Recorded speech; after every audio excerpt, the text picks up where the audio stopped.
அடுத்ததாக கும்பராசி சார். கும்பராசிக்காரர்கள் கும்பராசி ஜென்ம சனி காலத்தில் இருக்காங்க.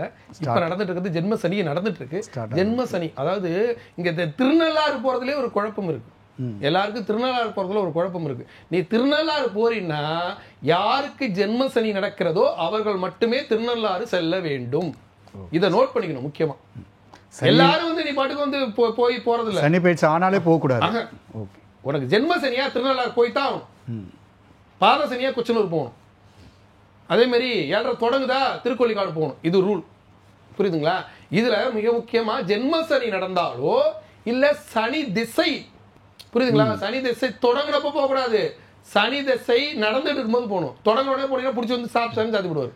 நான் தான் விட்டேன். சனீஸ்வர பகவானுங்கிறது போலீஸ்காரன் மாதிரிங்க. நீங்க ஒரு குற்றவாளி வந்து போலீஸ் ஸ்டேஷன் வந்து சொல்லி அனுப்புறாங்க. தம்பி நீ இந்த குற்றத்தை பண்ணிட்டா ஃபர்ஸ்ட் ஸ்டேஷனுக்கு வாடான்னு கூட்டு போறாங்க, இல்லை ஸ்டேஷனுக்கு வாடான்னு கூட்டு போறாங்க சொல்லி அனுப்புறாங்கன்னா ஸ்டேஷனுக்கு போனோடனே அந்த போலீஸ்காரர் என்ன பண்ணுவாரு?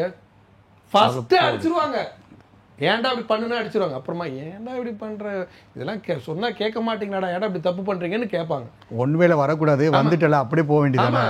என்கிட்ட மாட்டினேன். ஆமா, அப்ப சனீஸ்வர பகவான் பிடிச்ச உடனே சாத்திருவாரு. அதுக்கு நம்ம என்ன பண்ணணும்னா சனீஸ்வர பகவான் பிடியில இருந்து தப்பிப்பதற்கு வக்கீல கூட்டு போவோமா இல்லையா? வக்கீலுங்கிறது கால பைரவர். இங்க வக்கீல் தான் கால பைரவர். அப்ப கால பைரவரோட நீ போயிடணும். அப்ப 7:30 சனி பிடிச்சாலோ இந்த மாதிரி டைம்ல நீ வந்து கால பைரவர் தான் வழிபடணும். அதை விட்டு சனீஸ்வர பகவானே வழிபட்டா ஐயா உன்னதான் தேடிட்டு இருந்த வாயான்னு போட்டு பிடிச்சிட்டு சாத்துவாரு. இவன் எல்லாம் பண்ணானா 7:30 பிடிச்சாலும் உடனே போய் திருநள்ளாறு போய் நிக்கிறது. எவ்வளவு அடிச்சாலும் தாங்குறாண்டா. ஆமா, உடனே போய் நலதீர்த்த குளத்துல குளிச்சுட்டு இவங்க 7:30 பிடிச்சோடனே என்ன பண்ணுவாங்க? நலதீர்த்த நேரா சனீஸ்வர பகவானை போய் பார்ப்பாங்க. நலதீர்த்த குளத்துல குளிப்பாங்க, ட்ரெஸ் எல்லாம் அவுத்து விட்டுருவாங்க. நேரா போய் சனீஸ்வர பகவானை விழுந்து கும்பிடுவாங்க. வாடா தம்பி உன்னதான் தேடிட்டு இருந்தேன்னு அடிப்பாரு. அப்ப நம்ம என்ன பண்ணணும்னா இந்த ஜென்ம சனி காலத்துல முடிஞ்சு பாத சனிக்கு போறீங்க. இப்ப இந்த மார்ச் 29 இருந்து அடுத்த மார்ச் 6ஆம் தேதிக்குள்ள நீங்க என்ன பண்ணா திருநள்ளாறு போகணும். திருநள்ளாறு போய் நலத்தீர்த்த குளத்துல குளிச்சுட்டு நேரா சனீஸ்வர பகவான் கோயிலுக்கு போய் சனீஸ்வரனை பார்க்க கூடாது. அங்க இருக்கக்கூடிய தர்பாரணீஸ்வரரை பார்க்கணும், சிவனை பார்க்கணும்.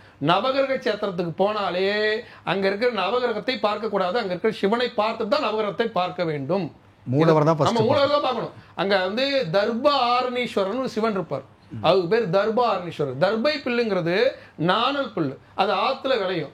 ஆத்துல தண்ணி நிறைய வருது, வெள்ளம் வருதுன்னு வச்சுக்கோங்களேன், அப்படியே வளைஞ்சுக்கும். திருப்பி தண்ணி போனோன்னு நிமிந்துக்கும். அதே போல சனீஸ்வர பகவான் உங்க பாவ கணக்கிற்கு தகுந்த மாதிரி தண்டனை கொடுக்கும் போது அதிலிருந்து உங்களை காப்பாத்தி கொண்டு வரதான் அந்த தர்பாரணீஸ்வரர்.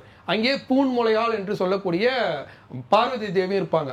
அவங்க 2 பேரும் கும்பிட்டுட்டு அதுக்கடுத்து வந்து சனீஸ்வர பகவானுக்கு ஒரு அர்ச்சனை பண்ணிட்டு அந்த அர்ச்சனை போய் அடுத்தவங்கள்ட்ட பாவத்தை கொடுக்குறேன்னு கொடுத்து அவனை கடைக்காரன் ஆக்கிடக்கூடாது, அவனை வந்து பாவி ஆக்கிடக்கூடாது. அது ஒரு கர்மாவும் உனக்கு நிற்கும். அதெல்லாம் செய்யாம என்ன பண்ண, கருங்குவளை மலர்கள் அப்படின்னு ஒரு மாலை வைக்கும்.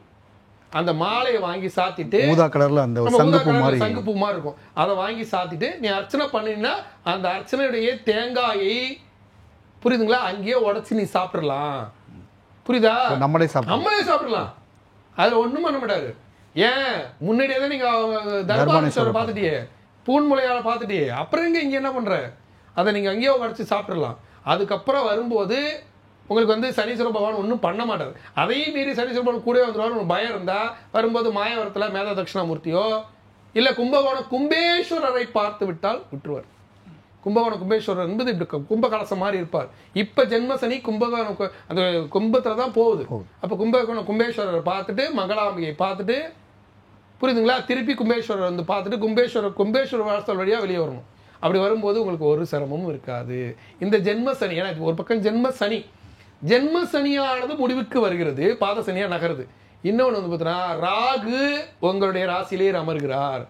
அப்போ ஒரு பக்கம் இது விலகுது பாத சனியா, இன்னொன்று தந்தை வழி பாட்டன் பாட்டியோட கர்மா உங்களுக்கு சில கஷ்டங்களை கொடுக்கும். முழுசா கஷ்டம் விலகல.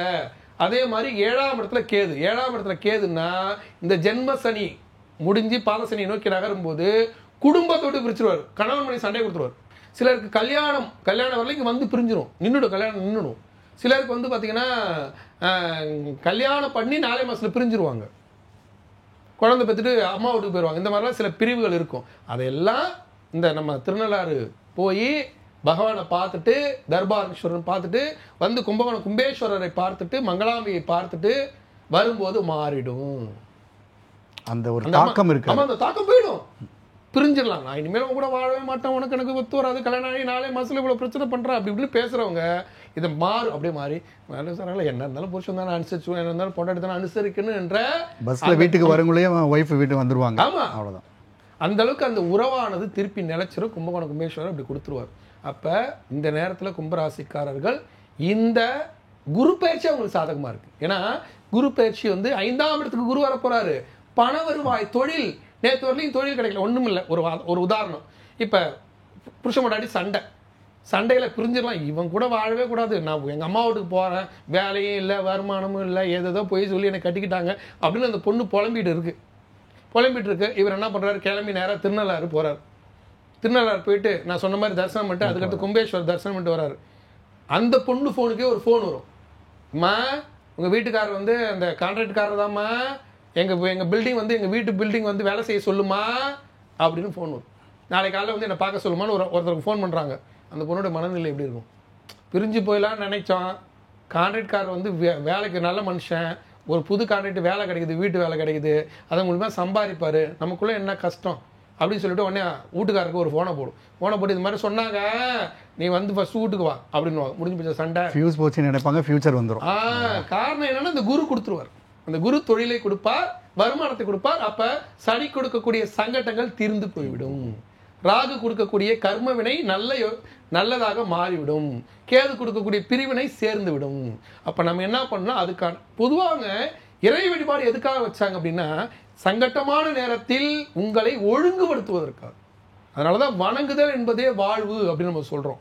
அதை வந்து இப்ப கிறிஸ்தவத்துல பார்த்தீங்கன்னா அவங்க வந்து காலையில போய் ப்ரேயர் பண்ணுவாங்க, முஸ்லீம்ஸ்ல வந்து தொழுகை பண்ணுவாங்க. அதுக்கு மகான்களை தான் அவங்க வணங்குறாங்க. மகான்களை வணங்குறவங்க அதை கரெக்டாக கீப் பண்ணுவாங்க. இவங்க சாமியே வணங்குறவங்க விட்டுருவாங்க. இதுதான் தவறுங்கிறோம். எதா இருந்தாலும் வணங்குதல் என்பதே வாழ்வு. அப்ப இந்த சனிப்பெயர்ச்சியில போன நேரத்தில் பற்றோடு இருக்கும்போது நமக்கு எல்லாமே கிடைக்கும். ஆமா, இங்க வந்து நீங்க முழுசா தெரிஞ்சுக்க வேண்டிய விஷயம் என்னன்னா, கும்பராசியை பொறுத்த வரைக்கும் இந்த சனிப்பெயர்ச்சி அள்ளி கொடுக்கும். எப்படின்னா பாத சனியா வரப்போறாரு, அடுத்து வந்து உங்களுக்கு ஜென்ம சனி விலக போகுது. ஆனா முழுசா விலகல, சரியா பிளான் பண்ணி எல்லாத்தையும் பண்ணீங்கன்னா, இறை வழிபாட்டெல்லாம் செஞ்சீங்கன்னா சரியா இருக்கும். இப்போ வந்து திருநள்ளாறு போயிட்டு கும்பகோணம் கும்பேஸ்வரர் பார்த்துட்டா இந்த சனி பயிற்சி வரக்கூடிய இந்த ஜென்ம சனியை நிறைவு பண்ணி பாத சனிக்கு போய் மிகப்பெரிய வளர்ச்சியை கொடுக்கும். நீங்கள் சொன்ன மாதிரி பிளான் பண்ணி பண்ணீங்கன்னா கும்பராசி சனி பயிற்சியை பற்றி நீங்கள் கவலையே பட தேவையில்லை.